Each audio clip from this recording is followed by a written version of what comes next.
저는 오늘 이제 내가 살아온 이야기를 좀 하고 어떻게 해서 그런 것이 만들어졌다라는 그런 얘기를 좀 하려고 해요. 지금 여기 있는 친구들 꿈을 갖고 있죠? 네. 내 꿈에 대해서 내 꿈을 나는 어떤 꿈을 꾸고 있어요? 라고 이야기할 수 있는 사람이 있나요? 나는 저는 일식 조리사로 근무하고 싶습니다. 일식 조리사? 네, 그래서 처음에는 저는 저라도 많이 배울 수 있는 식당에 가서 많이 배우고 나중에 제가 가게로 제가 근무하고 싶습니다. 네, 좋아요. 또 다른 친구들?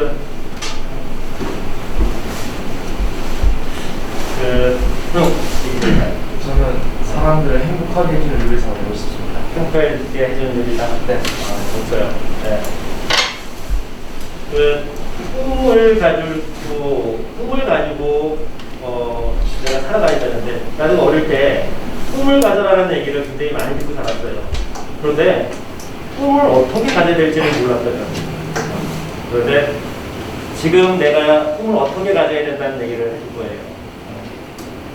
조금 전에 지금 얘기했듯이 이렇게 꿈을 갖고선 살아가는 사람들은 시간이 이 정도시라면 굉장히 많은 것을 이루는 것일 거예요. 저는 직원된 생활을 한 10년 정도 했었어요. 그러다가 호프집을 조그맣게 차려서 했었고, 그 다음에 횟집을 다시 횟집과 일식집에서 일을 하다가, 그러다가 생선 잡고 하는 것이 너무 싫어가지고, 그래서 호프집을 차렸는데, 호프집을 해보는 것은 너무나도 힘들죠. 그래가지고 다시 이제 횟집을 오픈했어요. 그래서 횟집을, 부산에 집을 시작을 해서 확장을 하고, 충주에 오량의 집을 오픈하고, 그 다음에 원주에 지금 바다에 뭔가 회원을 오픈을 하고, 서울갈비를 오픈하고 해서 지금까지 해왔고, 중간에 늦은 나이에 학교를 다녔었고요. 그 다음에 여러 가지 창업활동을 하고 있어요.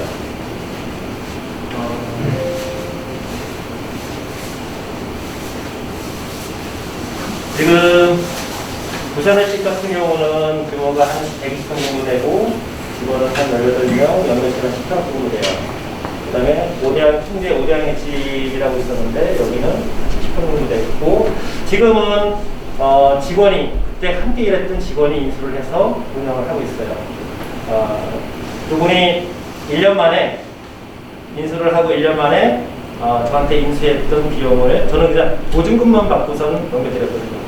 그 보증금 1억을 다 회수를 하고 요번에 올해 아들한테 횟집을 하나 오픈해줬어요.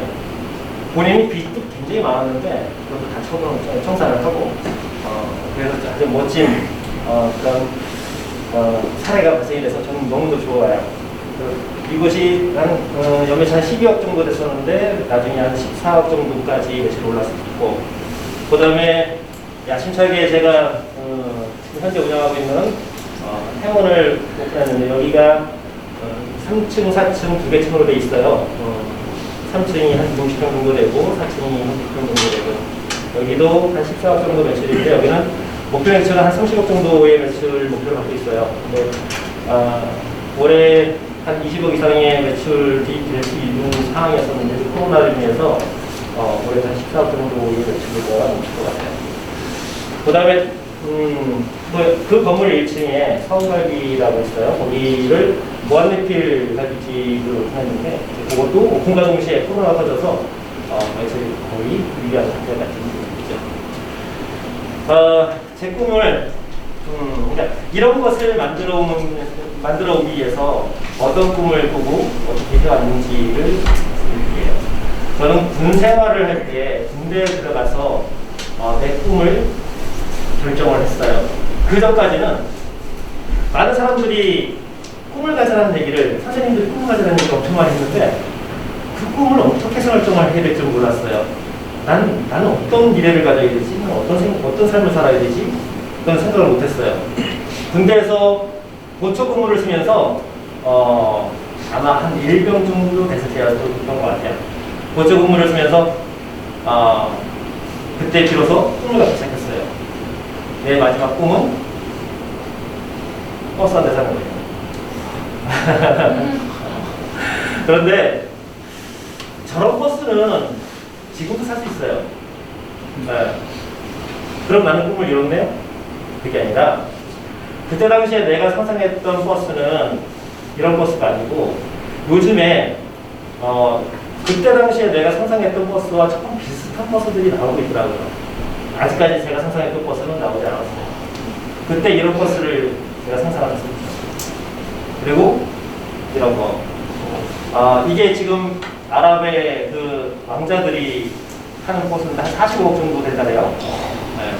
실내는 이런 식으로 되어 있겠죠? 호텔처럼. 근데 이거는 내가 상상하는 버스에 유사한 거예요. 모든 버스, 차는 그때 당시에 인공지능이 없던 시절이었을 텐데, 자율주행으로 운행이 된 거다. 그래서 나는 대형면을 딸 필요가 없다. 이렇게 생각했었고, 마찬가지로다가 제 꿈이 완성될 때쯤이면 그런 차량을 제가 타고 있지 않을까라고 생각을 해요. 그런데 이 버스가 움직이려면 내가 갖고 있는 더 많은 것들이 갖춰졌을 때만이에요.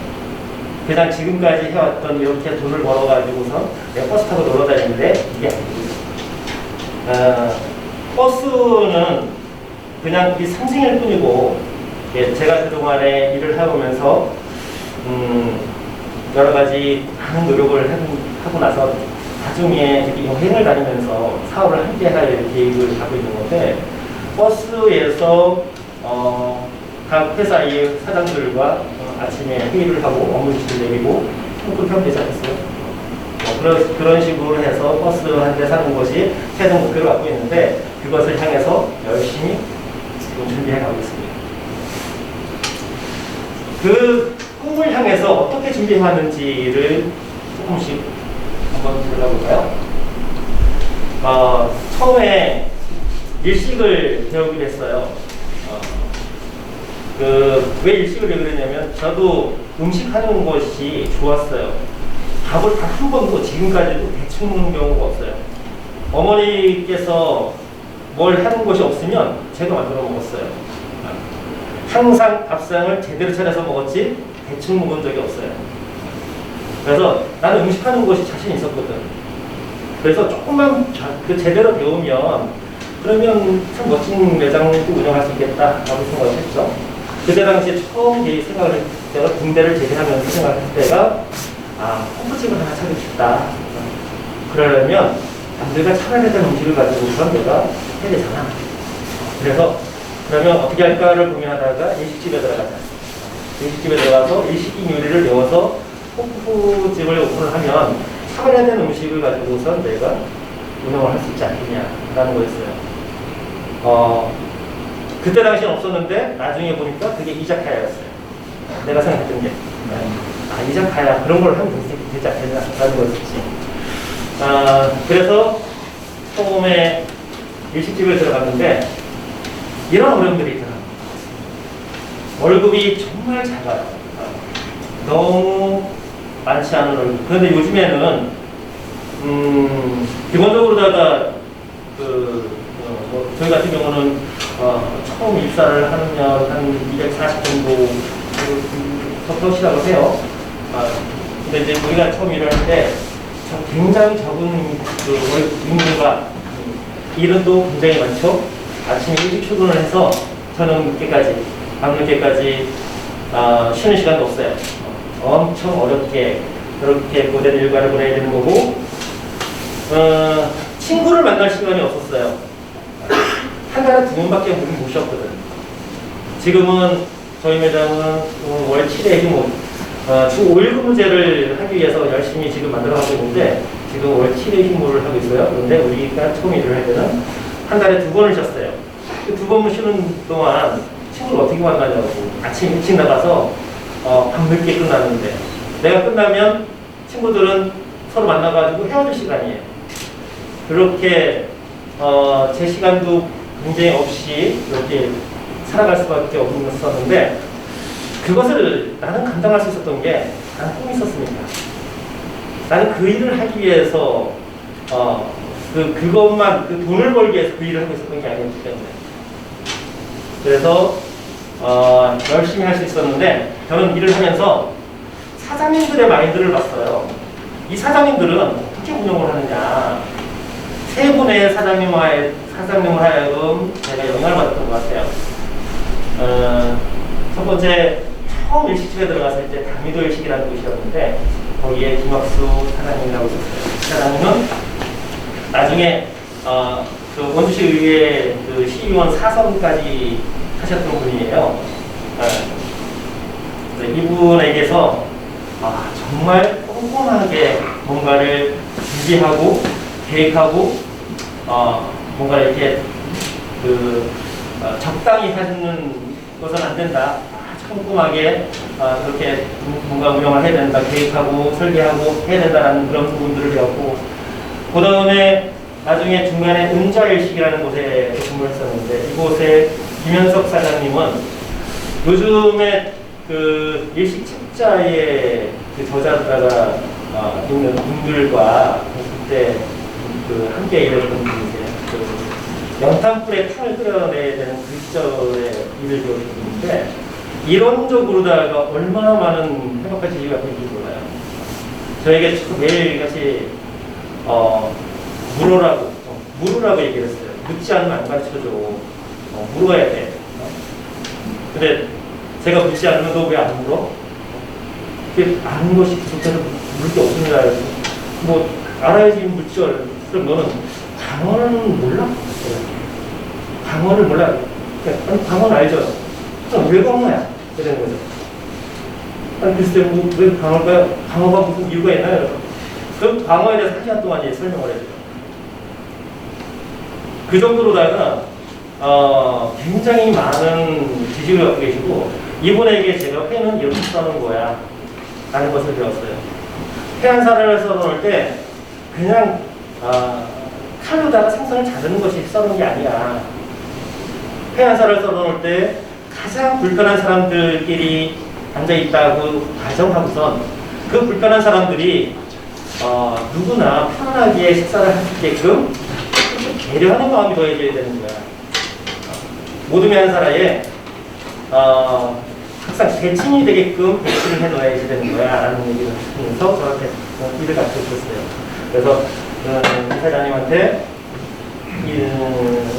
음식에 대해서 배웠고 또 나중에 원주 가장 큰 횟집 오륙횟집이라고 생겼었는데 이 사장님한테 경영이라는 것을 배웠어요.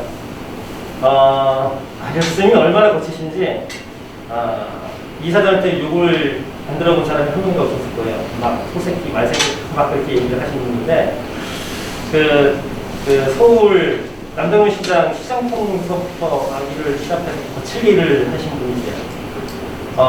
늘 직원들한테 하신 말씀이 깨알을 100바퀴 굴리는 것보다 호박을 한 바퀴 굴리는 것이 나라는 말씀을 하시면서 그 작은 것을 위해서 열심히 하는 것이 아니라 큰 덩어리 하나를 만들기 위해 노력을 하고 그것을 돌리면서 수익을 내는 것이 훨씬 더 큰 가치가 있다. 그래서 조바심 내지 말고 천천히 준비해라라는 얘기를 많이 하셨어요.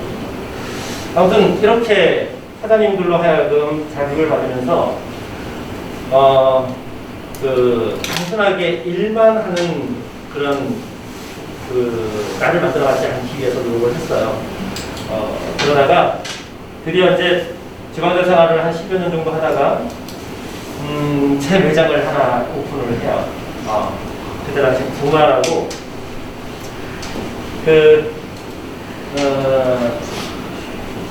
줄무늬, 노란색 줄무늬 간판이잖아요. 노란색 줄무늬 간판. 부산 시내를 처진 부산이었었는데 부산을 가가지고선 부산 시내를 매일같이 열심히 카메라 하나 들고서 돌아다녔어요. 특이한 간판을 찾기 위해서. 지금은 아무것도 아닌데 이때 당시에 노란색 줄무늬 간판이 저에게는 굉장히 인상적이었어요. 그 어디에도 없는 거죠. 그래서 부마라는 부어라 마셔라예요. 부어라 마셔라. 호프집을 드디어 오픈을 합니다. 제가 그때 포지 오픈하기 전에 몸무게가 84kg까지 쪄서 굉장히 힘들었었는데, 근데 이때 당시에 지금 여기 있는 이게 저예요. 64kg까지 살이 빠졌어요. 이때 처음 오픈할 때 내 통장에는 300만 원밖에 없었어요. 그 권리금이 5천만 원이었었고 시설 듣기 비용으로다가 3천만 원 정도가 들어갔어요. 근데 나에게는 300만 원밖에 없었으니까 돈을 나머지를 세입을 해야 되잖아요. 아버지에게 손을 내밀었어요. 마침 아버지께서 땅을 팔아서 갖고 있는 돈이 조금 있으셨어요. 저에게 9천만 원을 주시더라고요.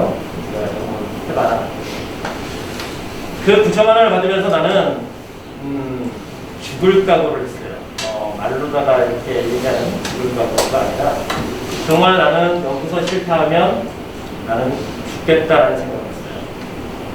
그래서 3시, 오후 3시에 출근을 해서 음식 준비를 해가지고 손님이 들어오는 한 6시, 7시 손님이 들어오시더라고요. 그렇게 2시간부터 밤새도록 장사를 해서 다음날 아침 6시에 퇴근을 했어요.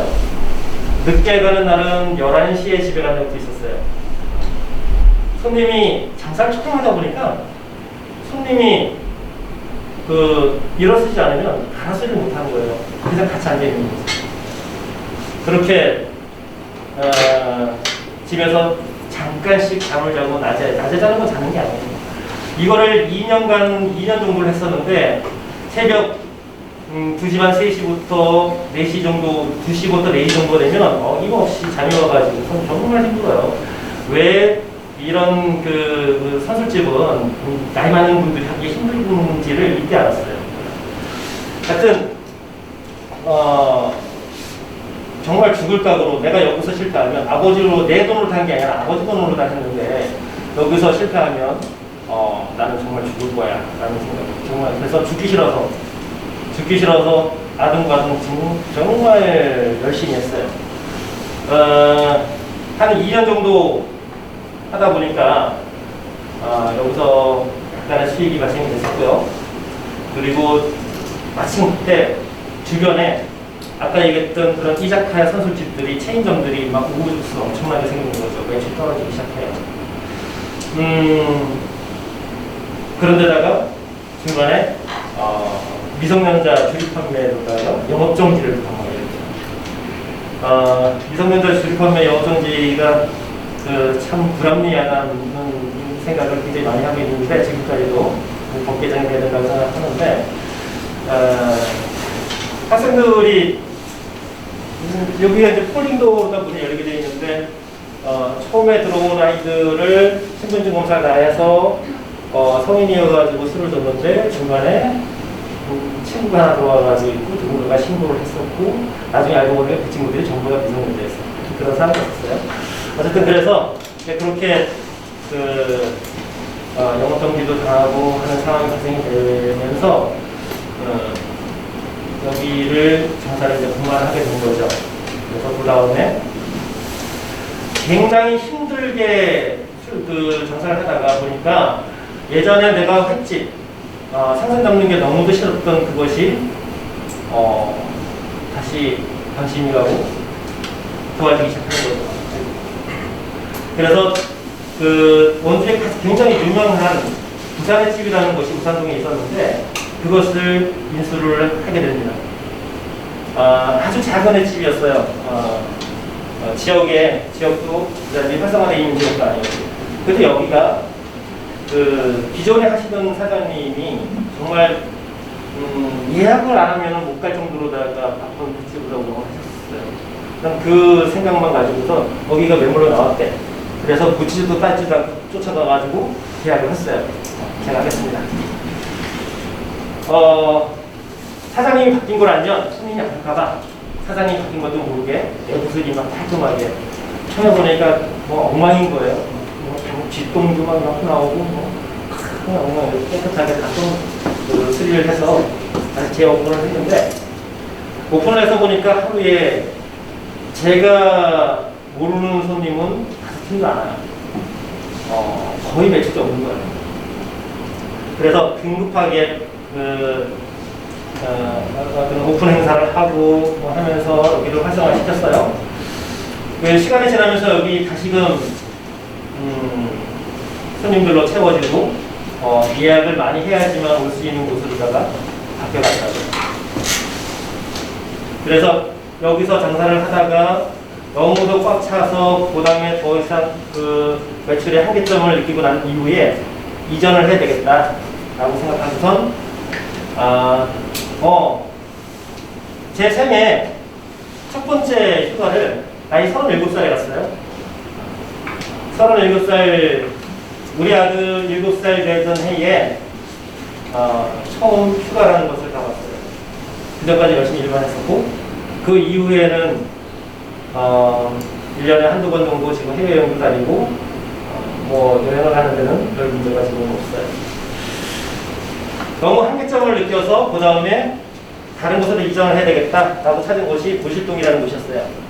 모든 지역이 허허벌판이고 신택지여서 이렇게 건물 하나만 덜렁 있는 지역이었어요. 주변에 아무것도 없더라고요. 그런데 아무 찾아봐도 이것밖에 내가 옮길 곳은 없는 거예요. 그래서 이곳으로다가 옮기게 됐어요. 거기가 뭐 하는 곳인지도 몰랐는데 나중에 보니까 건설회사였었고 건설회사가 임대를 놓겠다고 해서 저랑 또 연결이 되더라고요. 그래서 이쪽으로 이전을 해서 오픈을 했습니다. 처음에는 이쪽 부분만 임대를 했어요. 여기는 건설회사 사무실 쓰고 그러다가 한 1년 정도 지나서 너무 시끄러우니까 손님이 한 번씩 이어지는 거죠. 너무 시끄러우니까 건설회사가 이전을 하겠대. 그래서 이쪽까지 마주 인수를 해서 지금 이렇게 전체를 같이 쓰고 있어요. 아까 얘기한 대로다가 이 매장에서 몇몇이나 식당 정도 매출이 발생이 되고 있어요.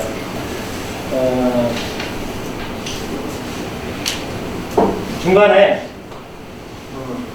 운영을 계속 하다 보니까 경영이 너무 어려운 거예요. 경영을 하는 것이 이 직원 관리하는 것도 너무 힘들고 그 우연찮게 메가스터디 사장님이 쓰신 유길력 값이다라는 책을 읽게 됐어요. 그 속에 그 메가스터디 사장님께서 경영학 원론 책을 보고선 많은 도움을 받았다라는 내용이 있어요. 그래서 경영학 원론 책을 사러 서점에 갔죠. 그 서점에 가서 경영학 원론 책을 고르는데 골라서 보니까 너무도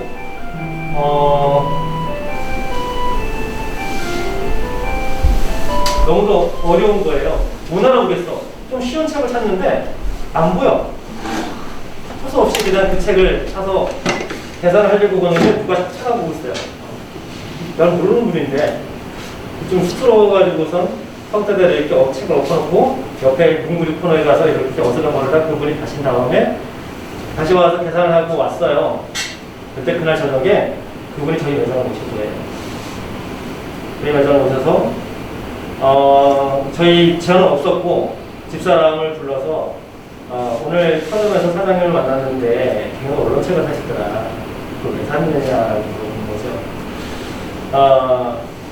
이렇게 운영을 하다 보니까 경영적으로다가 많은 공부를 좀 하고 싶어서 샀다라고 하니까 그러면 책을 살 것이 아니라 학교를 오셔야지 됩니다라는 말씀을 하셨다는 거예요. 학교, 제 나이에 그때 나이가 39 정도 된 거죠. 제 나이에 어떻게 학교를 갑니까? 라고 했었는데 방법이 있습니다. 그래서 학교를 오시라고. 그때 마침 원서 접수 기간이었었나 봐요.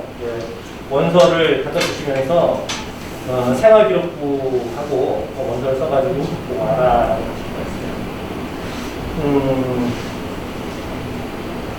제 인생에서 고등학교 때 공부를 정말 못했었거든.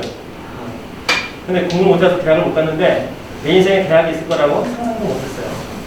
그런데 교수님의 권유로 상지 영서대라는 곳에 입학을 하게 됩니다. 내가 그 나이에 학교를 다닐 수 있을까? 참 그런 고민을 많이 하면서 입학을 해서 아이들과 똑같이 여러분이 이제 졸업해서 대학을 가면 그 여러분들과 똑같은 자리에 같이 앉아가지고 같이 공부를 했는데 그때만큼 학교 가는 게 좋은 적이 제 인생 처음이었었어요. 그렇게 고등학교 다닐 때 학교 가기 싫었고 공부하기 싫었었는데 정말 좋더라고. 열심히 학교를 다녔었고 그냥 영서대 2년제 대학이었어요. 거기만 졸업을 하고 내 인생에 대학이라는 글씨 한 자만 남기고 싶었었는데 교수님께서 계속 편입을 권유를 하시는 거죠. 나중에 편입을 해야 될 수밖에 없는 그 시기가 됐어요. 결정을 해야 돼. 편입을 하든지 아니면 포기하든지. 2년이 지나서 근데 마침 상지 영서대에서 상지대학으로다가 편입을 하면 그럼 한 학기 등록금이 면제. 그래? 그러면은 일단 한번 해보자. 한번 해보고 해보고 안 되면 그때 포기해도 늦지 않지 않겠느냐. 해보지도 않고 포기를 하면 내가 후회스럽고 한다. 그래서 한번 해보고 안 되면 그때 포기하자라는 생각으로다가 편입을 했어요. 한 학기 다녀보니까 상지 영서대 다닐 때는 조금 학교를 덜 가도 교수님이 가지고 그랬는데 시간 조금 늦어도 가지고 했는데 상지대로다 편입을 4년제 대학으로 가니까 늦게 가는 거뿐만 아니라 그 과제를 안 내는 것도 용납이 안 돼요. 아이들하고 똑같이 공부 열심히 해야 되는 거고 과제 대출 다 해야 되는 거고 시험 똑같이 봐야 되는 거고 그거를 하고 있더라고요. 잘하지는 못했어요. 그런데 어쨌든 내가 그걸 하고 있더라고. 나는 처음에 상지대로 내가 편을 받으려고 교수님이 저를 불러요. 나이가 있다고 해서 특혜를 받을 생각을 안 하셨으면 좋겠습니다. 저는 특혜를 받고 싶은 생각은 1도 없고요. 졸업만 좀 했으면 좋겠습니다. 라고 하면서 열심히 다녀야 되겠다라는 각오를 다시 한번 했죠. 매일같이 일찍 가서 교탁 맨 앞자리에 앉았어요. 항상 교탁 맨 앞자리는 제 자리였었어요. 열심히 그래야지 교수님이 점수를 조금 더 주더라도 다른 친구들이 이의제기를 안 할 거 아니에요. 이렇게 맨 앞자리에 앉아가지고 열심히 했었고 그 상지대 경영학과를 졸업을 할 때 되니까 마찬가지로 그 교수님께서 대학원으로다가 또 진학을 해라 라는 권유가 있었는데 그때는 망설이지 않았어요. 교수님들과 인연을 계속 이어가고 싶었고 공부라는 게 너무도 그때는 좋아졌었기 때문에 그래서 바로 이어서 상지대 경영학 그 대학원을 또 입학을 해서 그래서 3년간 계속 공부를 했었고 일반 대학원으로 들어가서 마지막에 논문을 쓰고 석사 학위를 받고 졸업을 합니다. 저는 지금도 얘기를 하는데 내가 대학을 갔다고 얘기를 하지 않아요. 대학이 나에게 왔다고 얘기를 하죠. 대학이 왜 나에게 왔는지 아까 내가 버스 한 대 사는 게 내 꿈이라고 얘기했죠. 그 버스를 사고 그 버스가 운행이 되려면 나에게 대학이 필요한가 봐요. 그래서 대학이 왔다고 얘기를 해요. 난 대학을 내가 내 스스로 가려는 의지가 한 번도 없었어요. 근데 우연찮게 교수님을 사정에서 만나고 그 교수님이 저희 매장을 찾아오셔가지고 저를 이끌어 주셨고 그리고 무슨 그것이 이어져가지고 대학원까지 졸업을 하게 됐었거든요. 그 부산의 집을 운영하는 동안에 새로운 매장을 또 준비를 했었는데 이거는 왜 준비를 했었냐면 처음에 그 부산의 집이 무실동으로 이렇게 이전을 했다고 했죠. 이전하면서 제가 집사람한테 그런 얘기를 했어요. 지금부터 내가 돈을 벌려면 우리 직원들이 돈을 벌 수 있는 방법을 고민을 해야 돼. 직원들이 실질적인 돈을 벌 수 있는 방법을 내가 찾아내지 못하면 내가 돈을 버는 거는 한계점이 있을 거야 라는 얘기를 했어요. 그때부터 계속 고민을 했어요. 어떻게 하면 직원들에게 돈을 벌게끔 해줄 수 있을까. 월급을 많이 주는 방법은 절대 방법이 아니라고 생각해요. 지금도 마찬가지고. 월급 얼마나 많이 줄 수 있겠어요? 근데 그 월급을 많이 주려면 그게 다 고객으로부터 들어가야 되는데 그런 부가가치를 만든다는 것은 사실상 굉장히 힘들거든요. 그럼 직원들이 실질적으로 돈을 벌 수 있는 방법은 뭘까를 고민하다가 직원들로 하여금 운영되는 매장을 오픈합니다. 정말 능력 있는 친구에게 점장의 자리를 주고 여기서 발생되는 순이익의 일부를 그 점장에 성과급으로 주면 그러면 돈을 벌 수 있는 방법이 되지 않느냐 라고 생각하는 거죠. 그래서 여주도 가보고 이천도 가보고 제천도 가보고 원주 인근의 많은 도시들을 가보다가 충주라는 곳을 갔어요. 근데 충주가 그때 당시 굉장히 매력적이더라고요. 인구도 한 23만 정도 되는 작은 도시였고 경쟁자가 일단은 많지 않았어요. 그래서 그럼 여기서 시작하자 라고 생각해서 이곳에다가 부산의 집을 오픈하려고 했었는데 부산의 집이라는 상호가 부산이라는 상호가 제가 충주에 대해서 너무 잘 모르고 있었기 때문에 충주 사람들이 부산에 대한 어떤 거부감이 강한 그런 지역이라면 오히려 손해가 될 수도 있지 않겠냐.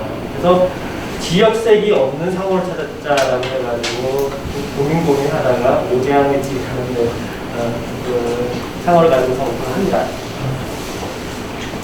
이곳에서 처음에 오픈을 하니까 그 전단지를 팔절지 전단지를 제작을 해서 만부를 제작을 했어요. 현수막을 한 50장 제작해서 충주 시내에다 다 깔아놔요. 어디 가더라도 저희 오대양의 집이 눈에 띄일 정도로 해놨는데 오픈과 동시에 손님이 없어요. 아니 이게 말이 되냐. 이유가 뭐냐면 일단은 두 가지가 있었는데 가장 큰 거는 이 오픈 시기에 일본 방사능 사건이 터진 거예요. 일본 방사능 사건이 터져서 수산물 소비가 굉장히 위축되고 횟집들이 다 어려움을 겪는 그런 시기가 됐었던 거죠. 또 하나가 충주가 굉장히 보수적인 지역이었어요. 지역 주민들이 너무도 많아요. 토착민들이. 외지에서 들어와서 누가 장사하려면 장사가 정말 안 돼요. 많은 사람들이 여기다 내가 투자하겠다라니까 야 거기가 토세가 얼마나 심한 곳인데 거기 안 돼.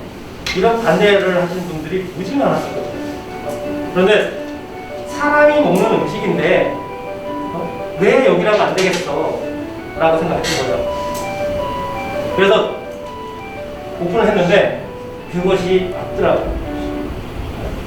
원주에서 누가 와가지고 장사를 한다라는 소문들이 나서 여기에 안 찾아오시는 거죠. 옆집 건물 사장님도 제가 인사를 해도 인사도 안 받아요. 쳐다보더니 가버리는 거죠. 가서 처음으로 했던 게 동네 어르신들을 모셔다가 식사 대접을 했어요. 한 100여 분 모셔다가 식사 대접을 하고 제가 원주에서 와서 장사를 하는데 어르신들한테 인사를 드리고서 해야 되겠기에 식사 대접을 합니다라고 했어요. 근데 처음에 하니까 이제 다른 모든 사람들이 또 안 좋은 시선을 보는 거죠. 제 잘 보이려고 저러는구나. 근데 그거를 제가 폐업할 때까지 매년 했어요. 한 2년 정도 지나니까 그러니까 지역 주민들이 그래서 다시 저에게 손 내밀고 함께 뭔가가 이렇게 돌아가기 시작하더라고요. 그래서 첫 해는 굉장히 고생을 많이 했었는데 두 번째부터 수익이 나기 시작해서 나중에는 여기에 1년 동안 운영을 하고 점장에게 한 4천만 원 정도의 인센티브를 주고 부점장에게 한 1,500만 원 정도, 나머지 직원들한테 한 100만 원 정도씩의 성과급을 나눠줄 수 있는 그런 여건이 있었어요. 나는 이곳에서 1년에 한 1억 8천 정도, 한 1억 8천에 2억 정도의 수익금을 가지고 있게 됐었고요. 그렇게 하다가 나중에 직원분한테 옮겨드리고 그 직원분이 아까 말씀드린 대로다가 이렇게 성공적으로 다시 진행을 하고 계십니다. 여기를 그렇게 할 수밖에 없었던 게 제가 그때 당시에 고량 지금 바다연과 해원 그 건물을 신축을 하고 있었고 그 건물에 그 일식집을 오픈을 준비를 하고 있었는데 이것을 같이 거리가 있기 때문에 같이 관리를 하고 하는 것이 굉장히 어려울 수밖에 없어서 이제 직원한테 제일 처음에 계획했던 대로다가 실질적으로다가 직원이 돈을 벌 수 있는 방법을 고민했던 대로다가 직원에게 가게를 넘겨주었던 거예요. 그래서 그 직원이 처음에 홀서빙으로 들어오신 분이에요. 홀서빙으로 들어오셨는데 그분이 인수를 해서 지금까지 아주 잘 운영을 하고 계시죠. 그때 당시에 오량의 집을 운영을 할 때 원주 혁신도시에 토지를 매입을 해요. 이때 당시 마찬가지로 저에게 돈이 하나도 없었어요. 내 통장에는 한 2억 정도의 돈이 있었나 봐요.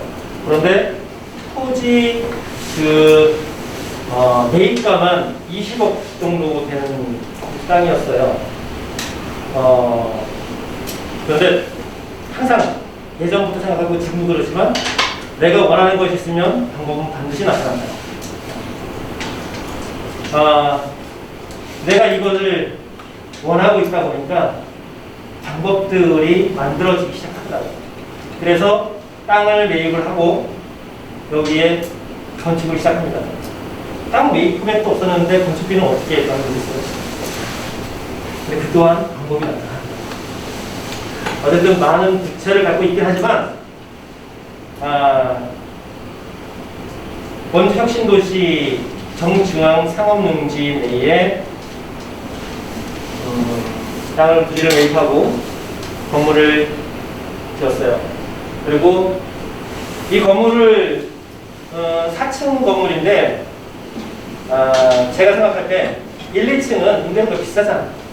그래서 1, 2층에 임대를 줘서 주고 나면 1, 2층에서 나오는 임대 수익으로 부채에 대한 이자 비용을 감당할 수 있겠다라는 생각이었었죠.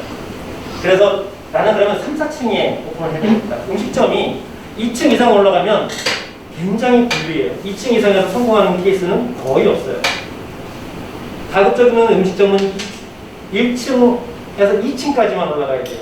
아주 활성화된 지역에서만 2층 이상 올라갈 수 있는데 그 또한도 굉장히 힘들어요. 그런데 그 2층 이상 올라가서 경쟁력을 가질 수 있게끔 만들면 되잖아.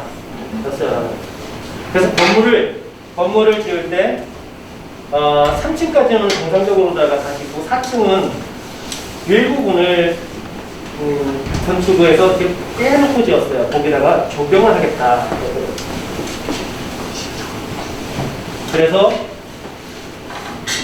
이 매장을 오픈할 때 첫 번째로 생각했던 게 그 감성을 얼마나 자극시킬 수 있는 매장을 만들까를 고민을 했어요. 그래서 들어오는 순간부터 모두가 와 소리가 나와야 되는 거고 누구나가 카메라를 꺼내서 사진을 찍어야 된다. 그렇죠? 그래서 그렇게 되게끔 만들어 놨었고 4층에는 정원을 만들었어요. 이렇게 실내는 가운데 물길을 내서 계곡 옆에 앉아서 식사를 하는 것처럼 이렇게 시냇물이 흘러가요. 그 옆에 통유리로다가 해서 물가에 앉아서 식사하는 것처럼 느낌을 주게끔 만들었죠. 건물이 토지가 이렇게 직사각형이에요. 도로가 이쪽으로 나 있기 때문에 그 모든 사람들이 창가를 좋아하잖아요. 근데 창을 낼 수 있는 공간은 앞뒤로다가 조금밖에 없는 거예요. 근데 모든 사람들이 창을 좋아하는데 어떻게 하면 모든 룸에다가 창을 집어넣을까를 고민을 해서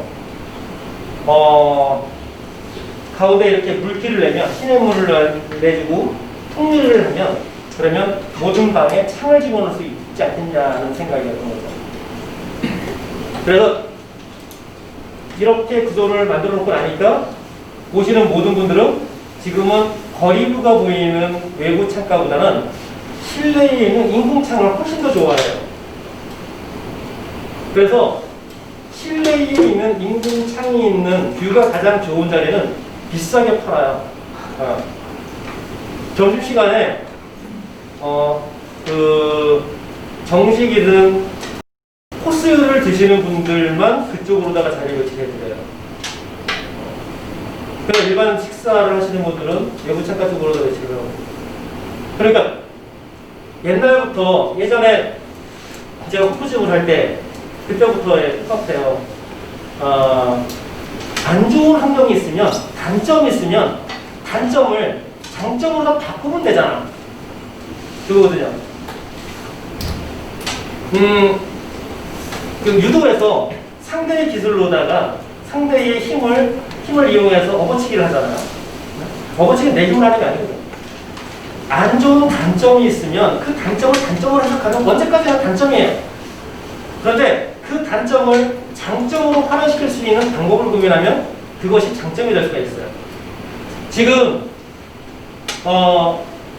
토지 구조가, 토지 모양이 이렇게 불편하게 만들어져 있지 않다면 이런 구조를 내가 생각하지 않았을 거예요.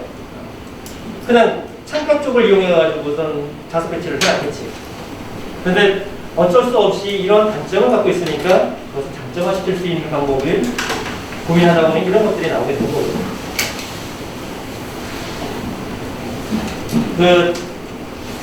예전에 제가 호프집을 할 때 이때도 마찬가지예요. 이 건물이 일반 건물들보다 안으로 들어가 있어요. 마당이 있어. 유일하게 동네에서 유일하게 마당이 있어요. 그러다 보니까 가게는 잘 보이지가 않고 지나가던 술 취한 젊은 친구들이 이 넓은 공간에 와서 싸우고 가. 한 달에도 몇 번씩 여기를 싸우고선 친구 갖고 싸우고 가고 그래요. 그게 굉장히 불리한 조건이었어. 근데 이거를 어떻게 만들었냐면 창가 지나가다 여기 사람들이 들리는 거예요. 그래서 이 앞에다가 인형뽑기 기계를 하나 갖다 놨어요.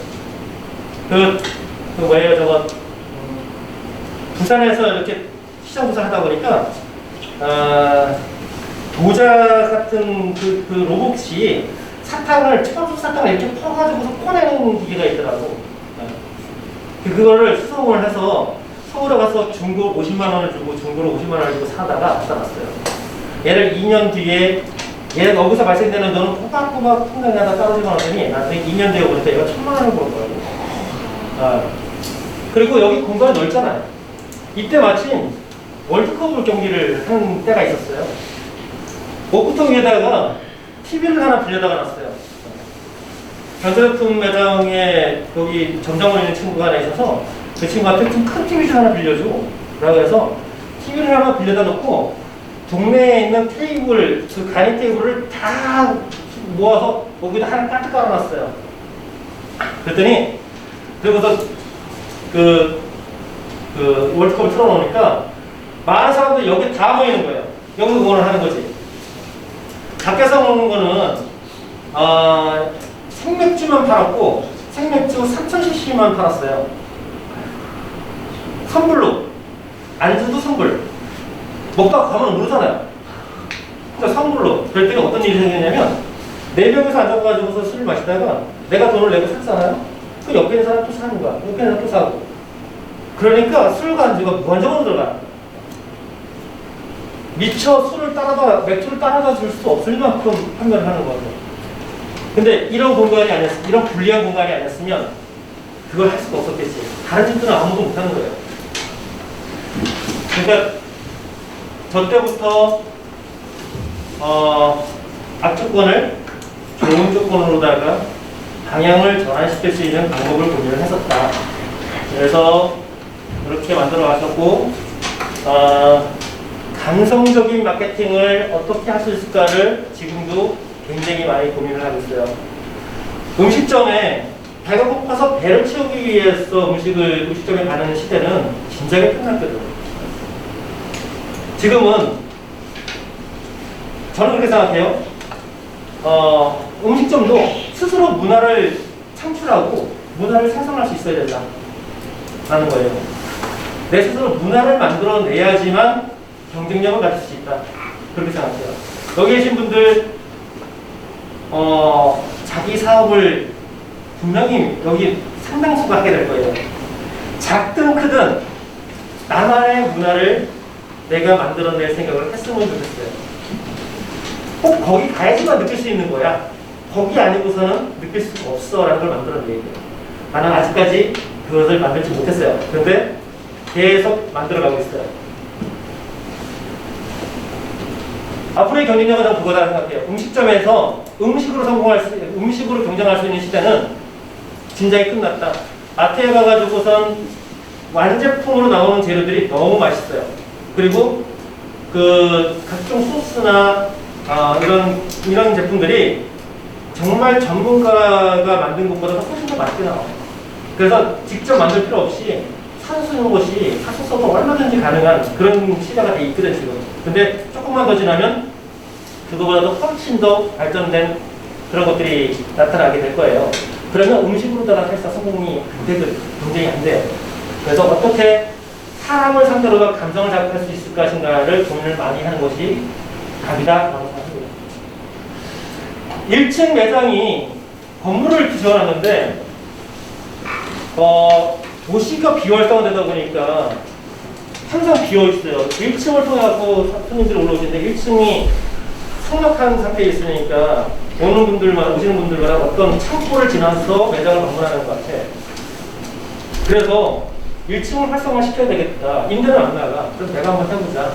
이때 당시에 이제 무한리필 돼지갈비가 굉장히 유행하던 그때였었는데, 고깃집으로 오픈하려고 했다가, 저는, 지금 준비해 놓은 게 있어요. 숙성 돼지고기나 숙성 소고기, 드라이에이징, 웨데이징, 워터에이징, 이런 숙성 과정을 통해서 만들어낸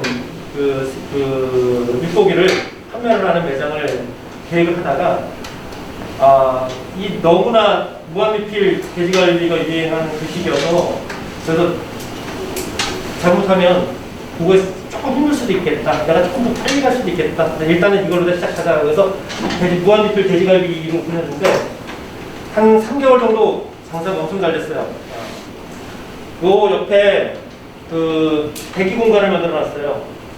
대기 공간에 항상 칠판에 이렇게 대기 번호 써놓고선 기다려야 되는 상황이었었는데, 코로나 이후에 지금은 거의 운영이 아주 힘든 상황에 지금 있어요.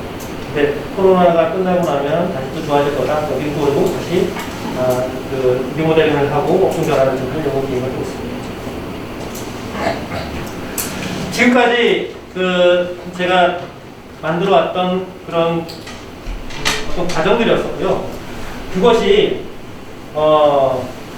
이러한 바탕들로 인해서 가능했었다라는 것을 말씀드릴게요. 저는 기본에 충실하라는 얘기를 되게 많이 해요. 기교를 부리기 전에 기본에 충실해야 된다. 기본도 안 돼 있는 사람들이 기교를 부리려고 하다 보면 그러면 자꾸 이상한 것들이 돼버리고 자기 고집대로 뭔가 만들어가는 거예요. 그래서 기본에 충실해라 라는 얘기를 많이 하는데, 히딩크 감독이 다 아시죠? 2000년도에 우리나라 월드컵 4강에 올려놓게 된 주역이죠. 이 히딩크 감독이 처음에 우리나라 감독을 맡고 나서 연습 경기를 할 때 이렇게 연습 경기를 할 때 항상 지는 거죠. 그래서 경질해야 된다는 얘기들 되게 많이 나오고 있어요. 왜? 히딩크 감독이 와서 딱 보니까 실력도 없는 거 되는 것 같아요. 우리 선수들이. 그런데 유럽 선수들하고 붙으면 체력에서 밀려가지고서 맨날 깨지는 거예요. 둘이 빡 붙이면은 그냥 나 떨어지는 거지. 그래서 히딩크 감독이 처음 했던 게 전술을 시키지 않았어요.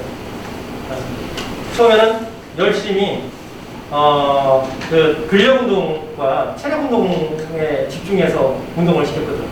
그 훈련만 계속 시키는 거예요. 전술훈련이 80%, 근력 운동이나 그런 체력적인 훈련이 80%라면 전술을 한 20% 정도 그렇게 해가지고 우선 기본에 충실하게끔 계속 나중에 우리 경기 봤을 때 어땠어요? 여러 선수들과 몸싸움에서 안 지죠. 후반전 끝까지 가는데 체력이 안 딸리잖아. 히트크 감독이 그걸 만드는 거였어요. 그래서 4강까지 갈 수 있었던 그 힘이 쌓였던 거거든요. 그래서 그 기본이 가장 중요하다는 얘기를 하는 거고, 저는 여러 사람들한테 이야기를 할 때 작은 토끼, 거북이 새끼입니다 라는 얘기를 많이 해요. 작은 거북이 한 마리예요 라는 얘기를 하는데, 왜 그러냐면 아까 전에 말씀드렸죠? 저 학교 다닐 때 공부 정말 못했어요. 잘하는 건 하나도 없었어요. 공부 못하는 애들이 대체적으로다가 누구 어디 나가서 삼질 잘하고, 아니면 춤 잘 추고 예능적으로 좀 잘하든가 한번 하지 그러잖아요. 근데 나는 싸움도 못하고 춤도 못 추고 노래도 못하고 공부도 못하고 할 줄 아는 게 별로 없었어요. 근데 유일하게 나는 잘할 수 있던 거 딱 한 가지가 있었어요. 무엇을 하든 열심히 할 수 있어요. 나는 포기하지 않고 끝까지는 할 수 있어요. 지금도 제가 얘기를 많이 하는데 정주영 회장, 현대그룹의 정주영 회장님 아시죠? 네. 정주영 회장님께서는 단 한 번도 실패한 적이 없다고 얘기를 해요. 왜? 우리는 단 한 번도 실패한 적이 없대요. 왜? 나는 단 한 번도 포기한 적이 없기 때문에. 내가 포기를 하지 않는 한 그것은 과정일 뿐이다 라고 얘기합니다. 토끼와 거북이에서 거북이가 토끼를 이기죠? 어떻게 이겨요? 실력적으로 얘기하면 거북이와 토끼가 경기할 때가 맞다는 소리지. 근데 토끼는 자만하잖아요. 거북이는 처음부터 끝까지 단 한 번도 쉬지 않고 목표를 향해서 달려갑니다. 절대로 내가 기교를 부리기 전에 기본에 충실하라는 얘기를 하는 게, 요리사들이 가장 명심해야 될 게, 다른 음식점에 가면 내가 하고 있는 동종 업종이 일식집에서 일하는 일식 요리사가 다른 일식집에 가서 보면 어떤 얘기들을 하냐면, 회를 이렇게 썰어놓으면 안 되지, 튀김을 발가락으로 튀겼나, 왜 이거 뭐야? 단점을 찾아내요. 단점을 찾아내면 뭘 얻어서 오는지 알아요? 스스로에 대한 우월감을 얻고, 나는 여기보다 훨씬 더 나아. 나는 얘네보다 잘해. 그런데 반대로 해야 되거든. 내가 다른 매장에 가가지고서 그곳의 장점이 무엇인가를 찾아내야 되는 거거든요. 잘못하는 것은 내가 굳이 나 그걸 알 필요가 없어요. 난 그거 잘하는데 내가 그걸 왜 찾아내야 되냐고.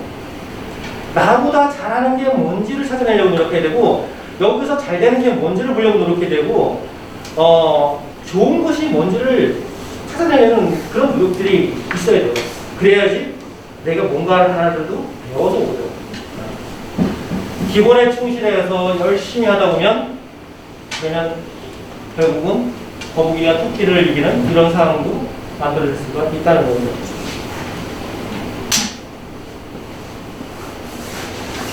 생각은 곧 꿈을 만든다고 얘기를 해요. 제가 학교 다닐 때도 그랬고 평상시에도 우리 직원들한테 늘 이런 얘기를 했어요. 생각을 하면 말로다가 표현이 되고, 말을 표현을 하다 보면 행동을 옮겨지고, 행동을 반복하다 보면 나의 습관이 되고, 습관이 쌓이다 보면 나의 인생이 된다. 그래서 좋은 생각을 많이 해야 된다 라는 얘기를 많이 했는데, 이런 분들이 그런 얘기를 예전에 먼저 하셨더라고요. 간디하고 윌리엄 제임스 이런 분들이 이런 말씀들을 하셨더라고요. 제가 학교 수업 듣다가 교수님이 이 말씀하실 때 깜짝 놀랐어요. 이거는 정말 변하지 않는 확실한 답이다라고 생각해요. 그래서 내가 큰 꿈을 꿔야 되고, 큰 꿈을 생각해야 돼요. 열심히 생각하다 보면 그 내가 생각했던 것이 내가 말로다가 표현을 하게 되겠어요. 말로다가 열심히 표현하다 보면 행동으로 옮겨지고, 그 행동이 매번 반복되다 보면 나의 습관이 되는 거예요. 그래서 우리는 무슨 생각을 해야 돼요? 좋은 생각을 해야 돼요. 발전적이고 긍정적인 생각을 해야 돼요. 그 부정적인 생각을 하기가 훨씬 더 쉬워요. 남들한테 어떤 단점을 찾아내서 잘못된 부분을 지적을 하고 나의 어떤 그 불편함을 이렇게 막 반격을 하고 뭐 이런 경우들이 많거든. 근데 항상 방법을 찾아내라. 일을 막 하다가 그릇을 깼어. 그 직원이 막 일하다가 실수로 그릇을 깼어요. 그러면 야 그거 지금 얼마짜리 것인지 그 지금 사람들 그냥 어떻게 하면서 막 야단치고 막 먹으면 그냥 변하나? 그릇은 돌아오지 않아요? 어떻게 해야 돼? 빨리 치워야 돼. 또 다른 상황가 발생되지 않고. 일단은 상황을 빨리 수습을 하고 원인 규명은 나중에 하면 돼. 그런 거거든. 무엇이든 뭘 바라보든 간에 그곳의 장점이 무엇인지를 바라보고 장점만을 부각시키려고 노력을 해요. 굳이나 단점을 찾아내가지고 그 단점 때문에 내가 마음 아플 필요가 아무것도 없다. 이런 얘기 너무 많이 들었어요. 그 물이 반잔이 반이 차 있네, 반이 비어 있네. 이런 얘기 많이 들었어요. 이게 맨날 보던 거고 맨날 듣던 거가 아무것도 아닌 것 같은데 이런 것들이 기본이 됩니다. 내가 생각을 바라보는 관점을 어떤 관점에서 볼 것이냐, 긍정의 관점에서 볼 것이냐, 부정의 관점에서 볼 것이냐, 내가 바라보고 내가 말하고 생각하고 하는 것들이 나의 미래를 만든다. 지금 내가 사용하고 있는 언어가 어떤 식의 언어인지가 내 10년 뒤, 20년 뒤에 나의 모습이다 라고 생각하면 돼요.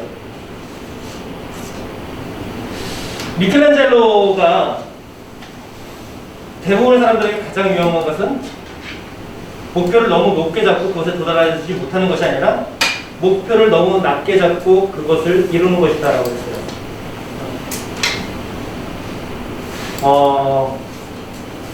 왜 그런지 알아요? 나도 똑같은 생각을 갖고 있는데 어떤 사람은 목표를 한 요 정도 잡고서 내 인생의 목표는 요 정도야 라고 자꾸 출발했어요. 한 사람은 저 위에 정약금을 잡고 시작을 했어요. 누구나가 목표를 향해서 바라보면서 다 가게 돼 있구나. 내가 꼭 그 선을 낮은 목표를 가지고 이런 삶을 살아가겠지. 높은 목표는 저런 삶을 살아가겠지. 나도 모르게 그것을 계속 상상하고 계속 생각하고 있으면 그 길을 가고 있어. 나도 모르게 가고 있어. 그러다 보면 중간에 내가 목표를 달성하지 못하더라도 굉장히 높은 위치까지 가 있는 나를 발견하는 거예요. 근데 내 목표가 너무 낮으면 그러면 그건 쉽게 도달하겠죠. 쉽게 도달한 다음에는 뭐 해요? 그냥 안 좋아하잖아. 그 이상 발전이 없잖아요. 그 다음에는 퇴보한다고 해요.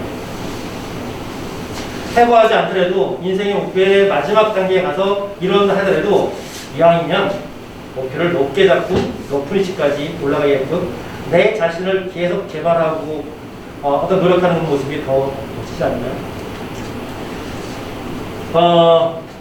김연아는 이런 얘기를 했어요. 99도까지 열심히 온도를 올려도 물을 끓이는 건 마지막 6도다.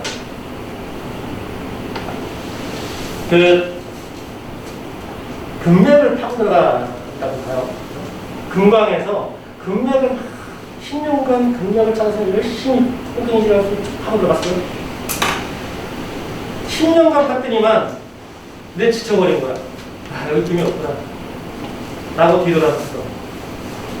그런데 꼭대기에서 한 번만 더 하면 그 뒤에 금이 있었는데 그걸 못 보면 나는 영원히 못 살잖아. 뭔가를 내 목표를 가지고 열심히 도전해 가다 보면 반드시 벽이 나타나요.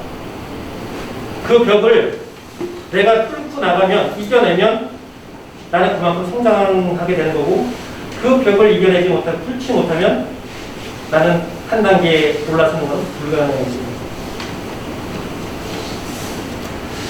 여기까지가 제 얘기입니다. 아까 꿈을 가진 친구들 이렇게 동기 있게 얘기를 해줬는데 꿈을 어떻게 이룰 수 있는지 마지막으로 얘기를 해줄게요. 꿈을 이룰 수 있는 방법은 상상을 해요. 열심히 상상을 해요. 그래서 그것을 구체화시켜요. 아까 얘기했죠? 높은 꿈을 가잖아. 꿈은 이룰 수 있는 꿈을 꾸는 것이 아니라 이루지 못하는 꿈을 꾸는 거예요. 이루지 못할 수도 있지 않을까라는 꿈을 꾸는 거지. 그것이 꿈이고 그 중간에 이룰 수 있는 목표들을 설정해 가는 거예요. 꿈이라는 것은 정말 구체화되어 있어야지 돼. 내가 1시간이고 2시간이고 하루 종일이라도 누군가에게 이야기할 수 있으면 그 꿈에 많이 닿아서 있다라고 생각합니다. 제가 군대 있을 때 버스 한잔 사는 게 내 꿈이다라고 얘기했어요. 내 꿈에 대해서는 아주 조금밖에 얘기를 안 하는 건데 그때 당시에 버스 한잔 사는 게 내 꿈이다. 그 버스가 운행이 되려면 엄청난 제 회사와 그 부대 배경들이 있어야 된다라는 건데 그것을 그때 당시에는 아무에게도 내 꿈에 대해서 설명하지 않았어요. 왜? 미친놈이라고 그랬거든요. 니까지 이렇게 뭔데 그런 걸 하겠어? 라고 했거든요. 근데 요즘에 내가 그 얘기를 하면 근데 그럴 수도 있겠네? 라고 얘기했죠. 그때 당시에는 그냥 멋진 버스 그리고 뭐 어떤 것들이 필요해 라는 거였었는데 지금은 내 꿈에 대해서만 설명을 해도 지금 이야기했던 것보다 더 오랜 시간 얘기할 수 있어요. 그러니까 지금부터 상상을 하세요. 꿈을 꿔야 된다. 분명히 아주 큰 꿈을. 그리고 그것을 구체화시켜야 돼. 내가 그림을 보고 영화를 보고 설명을 하실 수 있을 정도로다가 아주 명확한 구체화되어 있는 그 상상을 계속해요. 그리고 나는 그 길을 향해서 간다. 100% 갑니다. 그리고 내가 지금 그 목표를 하고 꿈꾸는 것은 저 위에 저것인데 내가 지금 당장 몇 개를 다른 걸 하고 있을 수도 있어요. 내가 다른 걸 하고 있는다고 해서 그 꿈을 이루지 못하는 건 아니고 꿈이라는 것은 내 인생의 나침판이에요. 망망대해 속에서 내가 가야 될 방향을 제시하고 있는 거란 말이야. 그래서 지금 당장 내가 다른 길을 가고 있다 해도 내 꿈이 명확하면 언젠가 다시 이렇게 가게 돼 있거든. 항상 모든 사람들이 그 길을 향해서 직선으로만 가지 못해요. 하루에 밀리기도 하고 뭐 여러 가지 이유로 해서 휘청휘청 한단 말이야. 근데 그 방향으로 가느냐 안 가느냐가 제일 중요해요. 그래서 여러분들한테 마지막으로 이야기하고 싶은 거는 큰 꿈과 그 꿈을 구체화시킬 수 있을 만큼의 많은 상상력을 가지면 반드시 이루어진다 라는 얘기를 하고 싶습니다. 제 얘기 들어주셔서 고맙습니다.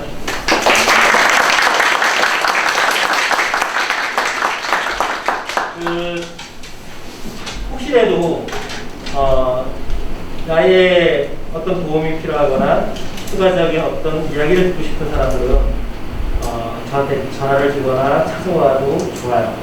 저는 그런 걸 굉장히 좋아합니다. 그러니까 나중에라도 저희 직원들, 퇴직한 직원들이 창업을 할 때면 꼭 찾아와서 조언을 구하고 하는데 제가 가장 좋아하는 일이 그거예요. 누군가에게 내 이야기를 하고 수 있다는 것을 제일 좋아합니다. 그러니까 선생님께 물어보면 연락처 있으니까 언제든 연락 주셔도 좋고요. 찾아와도 좋습니다. 원주 사는 친구 그 본주에 있으니까 언제든지 찾아오거나 연락해요. 네, 고맙습니다. 수고하셨어요. 네.